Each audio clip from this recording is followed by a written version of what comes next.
Hi. We're live. Hey. Hi. Yeah, and Alorah. Yeah. Very fun. Tomorrow is our final Midnight with Mary. Well, not final, but final for now. Our last chance for everyone to join us for Midnight with Mary in Los Angeles. Before we fly off to New York City, I'm taking you to New York City.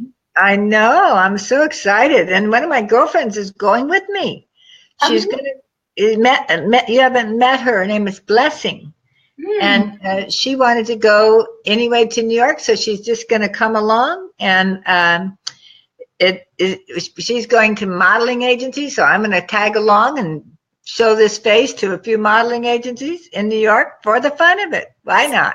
I love it. I love it. So Friday, tomorrow, 9 to midnight in Marina Del Rey at your lovely goddess temple, we're going to practice love. And it's been so fulfilling and rewarding to see the progression in the experience that you have created. The wisdom that you're teaching and sharing, the feedback that we're receiving. I mean, the reviews actually on Underground and Attach, you can check out, or if you've seen these reviews that people are writing with their experiences. And I also find it really interesting. I have now, which I don't think I've shared with you yet, is experts in their own industry, coaches and healers and therapists are saying that they're getting information that they're then taking back to their people, and they're teaching it elsewhere. Yes. Breath. I love that. They've taught, and also the left eye versus right eye. Yeah. Is being taught. What was the first thing you said was being taught? Breath kissing. Oh, breath kissing. Okay, good. That's who's teaching that? Our cuddle professional. Oh, is she? Okay, good. So and there's also a therapist who has been really enamored with the left eye, right eye. Right. Which eye are you perceiving, seeing out into the world? Is it the left or the right? Right. So what was, just for those of you watching, this is my left eye. I invite you to look at it. Point to your left eye, Christina. Where's your left eye? There we go. So when we look across, so this way to somebody, you look with your right brain and you see with your heart instead of your mind. And so you want to just like do that all the time. It goes counter to what you learned. You know, we are all right-handed, right-eyed for the most part. You want to go left, and you'll see, if you practice it, you'll see that people look much better when you look at their left eye. You see with your heart, they show up with their heart. It's a different thing. And that goes for children and bosses and clients and everything. So that's one of the things that people are taking out. That's so good. Yay. And I definitely need more practice in that. And also I think the even more deeper knowledge of how I practice it outside, because I'm excited tomorrow to know that I'm coming into this environment and knowing that I will be able to practice. But I think for me, as I need to retain that skill, that when I'm not at Midnight with Mary, that I'm also practicing. So that's an objective that I'm coming with tomorrow. I want to say is that the people who are showing up at the events are phenomenal. I'm so, I guess, like, just it feels so awesome to share the space.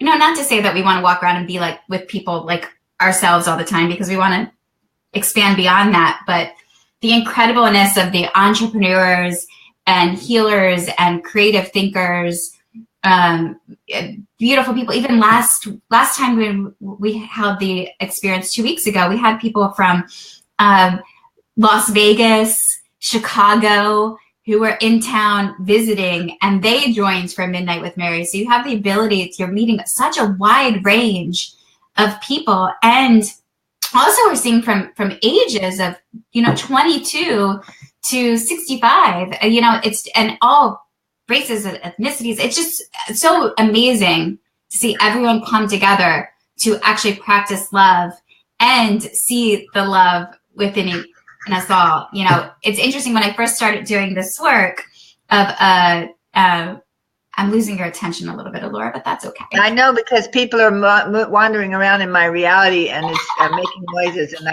I'm going to ask you all to stop making noises that are not appropriate right now. So that would be good. Okay, sorry about that. So, you know, this idea of Midnight with Mary is a space for those who are not in a relationship, as well as those who are in relationship. And we encourage people to, if you're in a relationship, to bring your significant other, because there you practice love. And we've seen such beautiful exchanges amongst couples happening, of their eyes lighting up of new things that they can take back home or into the relationship.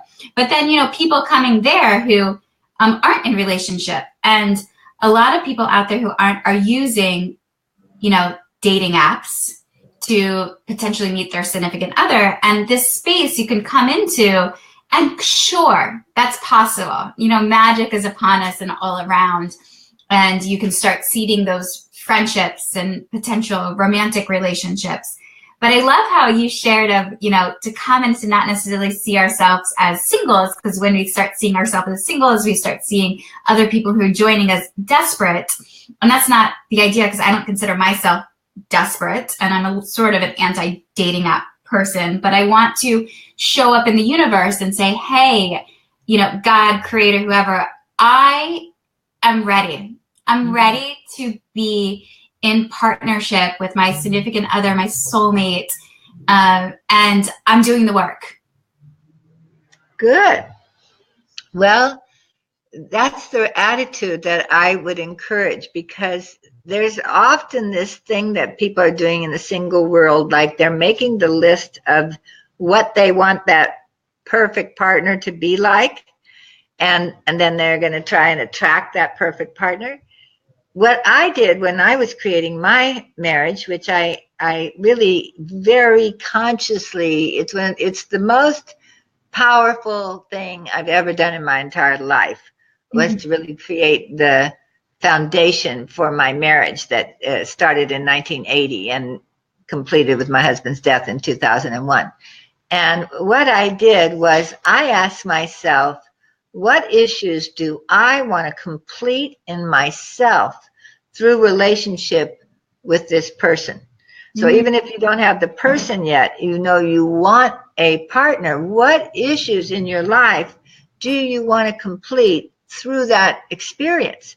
And that's a very important list. It's not about the perfect person you want out there. It's about the person you want to become, the more perfect person you want to be, perfect in terms of fulfilling your full potential through the process of relationship. And when we put that focus on what is the work that I want to do, like just as an example, I had seen before I started my relationship with my husband that I had been a long time in a space called wanting a relationship and wishing that I had one.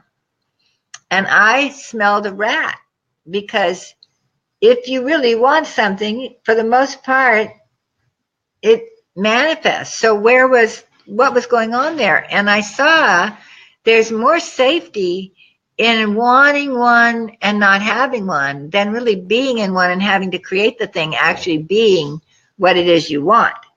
So that was what I said. I said, I want to complete my wanting and not having relationship syndrome and actually be in a relationship and create it being ongoingly fulfilling. So that was an issue in my life I wanted to fulfill through my relationship with my potential husband. And I did that, right? I wanted a relationship in which I expressed my full sexuality, and that happened. I wanted a relationship in which I wanted children to be a natural result of the amazing love and belonging that we've created together, and that happened. So that's my advice to everybody who's, even if you're in a relationship, stop looking over there at what you want them to do and how you want them to be, and look at how you can be and who you want to be in this relationship, and then practice that. And when we go to Midnights with Mary, it's like learning to be a carpenter. You're learning new tools, and those tools will give you a more fulfilling love life. I love that. Thank you. You know, I'm going to take this moment to share, and just also to share something, you know, personal. Okay. And then also hear, you know, publicly of like your feedback on that. Okay. Okay, good. So a few weeks ago, I went to this psychic event.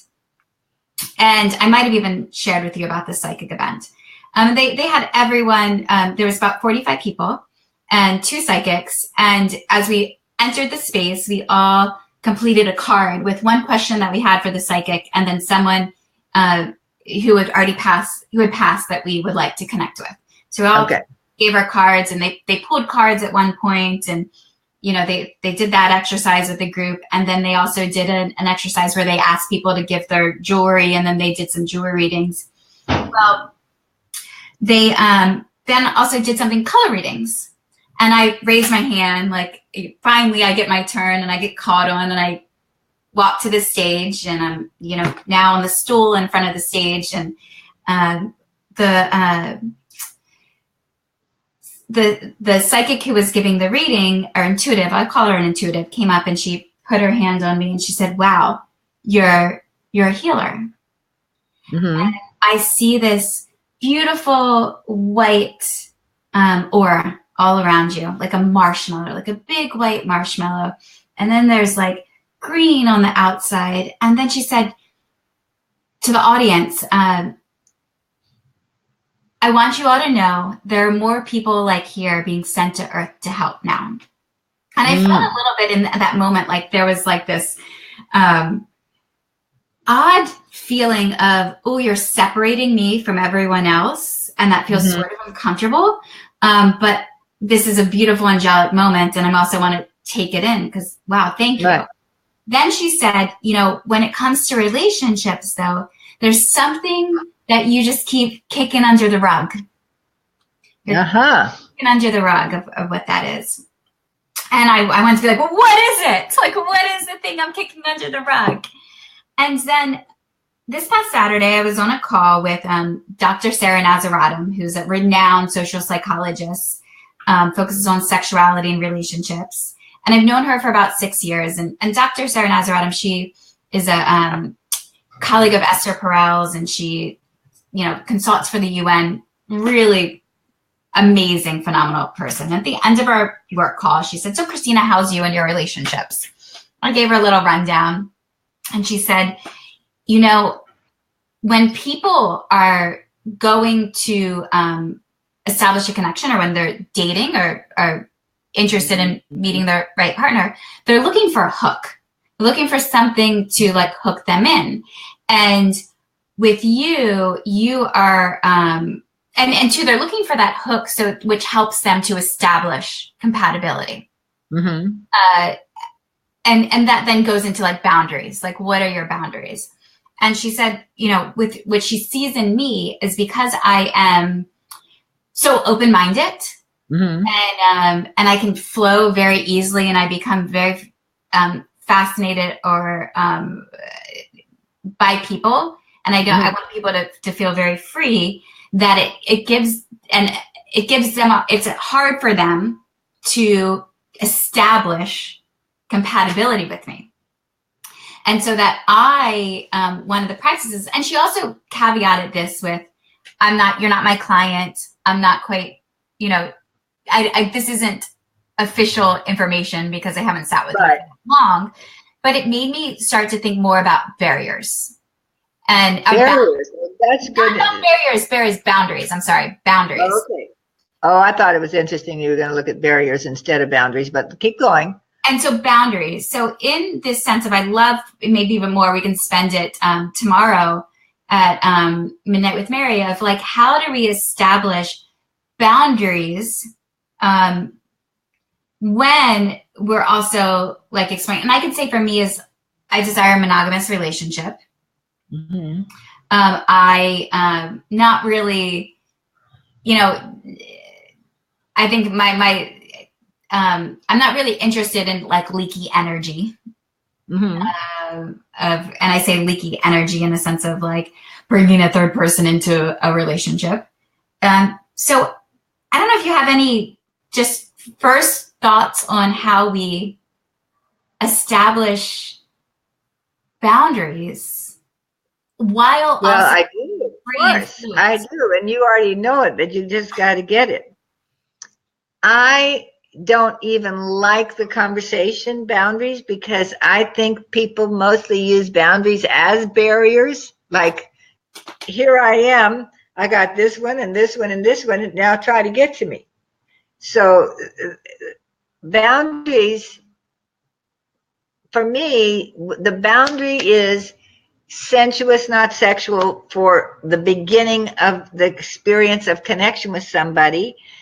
If they will agree to that, then there's so much you can do inside that you don't have to have boundaries around, because the issue of monogamy doesn't even come up yet. It's like there's this attention on the form you want for the relationship, when what you just need to find out is, do you even really enjoy this person?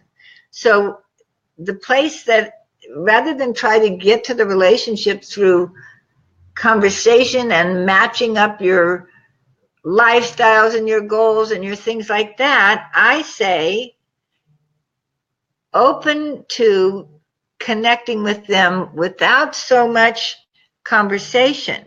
More just say like, okay, look, you know, remember the other night that woman said that she went to the acro yoga thing and it was totally on. She felt belonging, she felt acceptance, she felt all the feelings she wants to feel with people just by going to acro yoga and doing it with whoever was there that was trained enough to do it with her, right?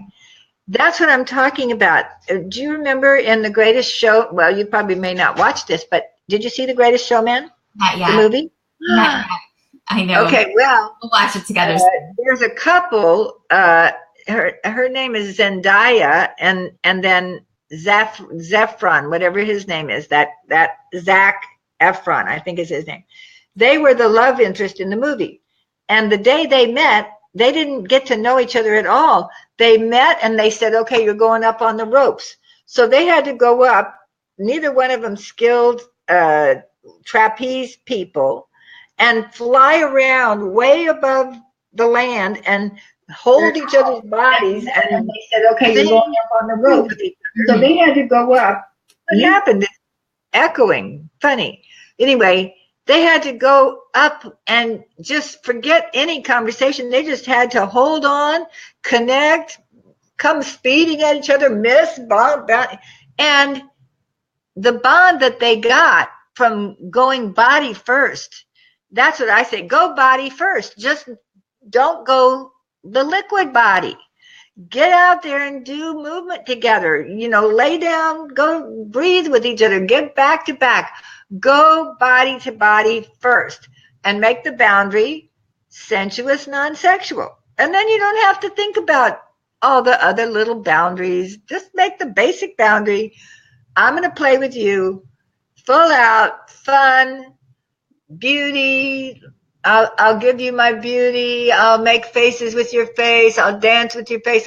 I'll be the goddess alive in your arms. Be the god with me. Let me experience your godness. You know, that's the fun. It isn't sitting there grilling person about whether or not they want monogamy and how many, you know, whether they like. Did you notice the other night everybody wanted to be heard and everybody had brilliant things to say, but nobody really ended up more connected at the end of the evening in any kind of a physical way, right? Did you see people? Well, no, that was a, yeah. But you know what I'm saying? That wasn't set.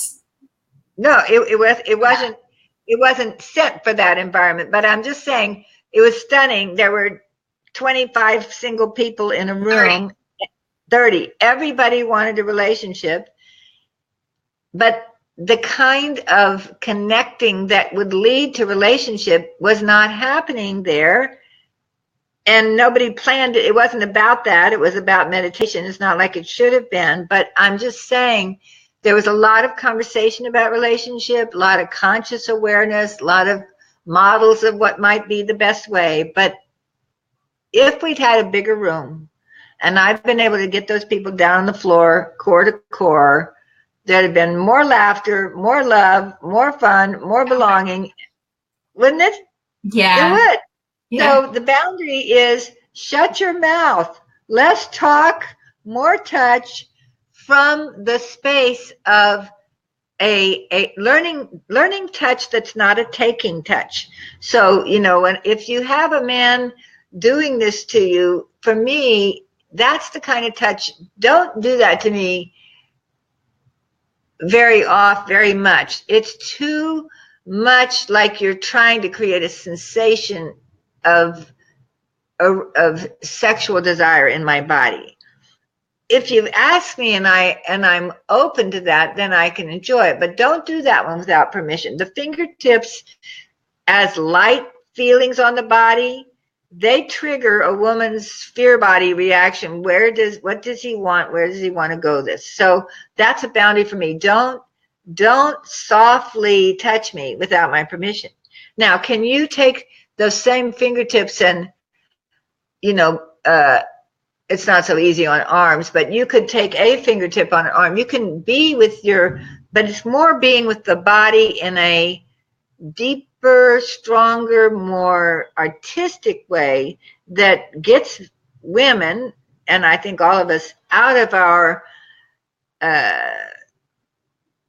sort of, what is that word? It's like, instead of trying to take something from somebody, you're giving to them. You're giving them your weight. You're giving them your love. You're giving them, and then you're going to have a great time. Mm-hmm. Just to say, I am, must be officially 69 and a half. Like, it must be 6 more months before I turn 70.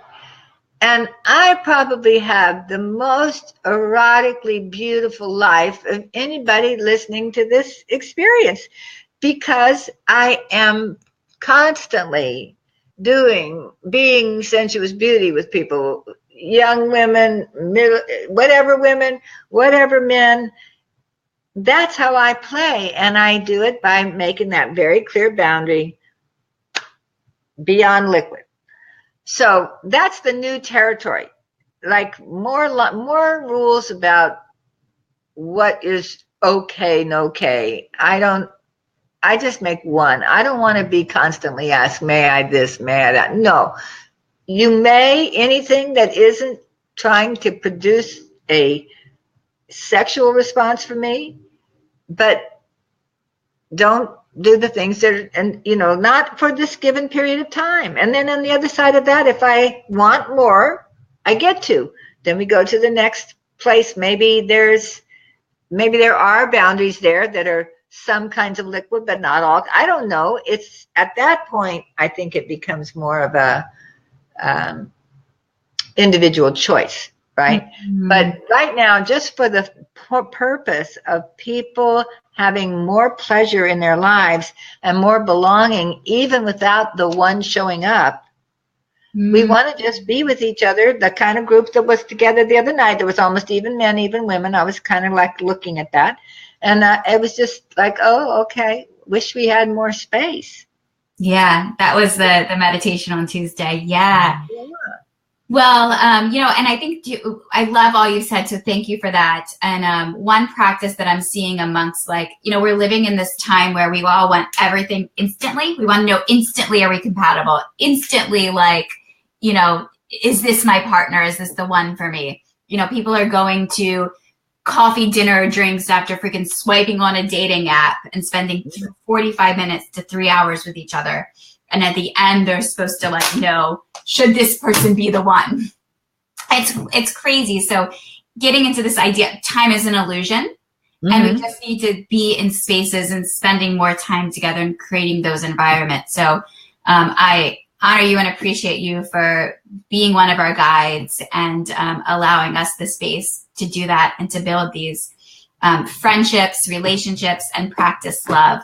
So tomorrow evening, our last and final Midnight with Mary here. You can't say that because it's only last and final for this spring. For the spring. We'll be back in the summer. We're back in July.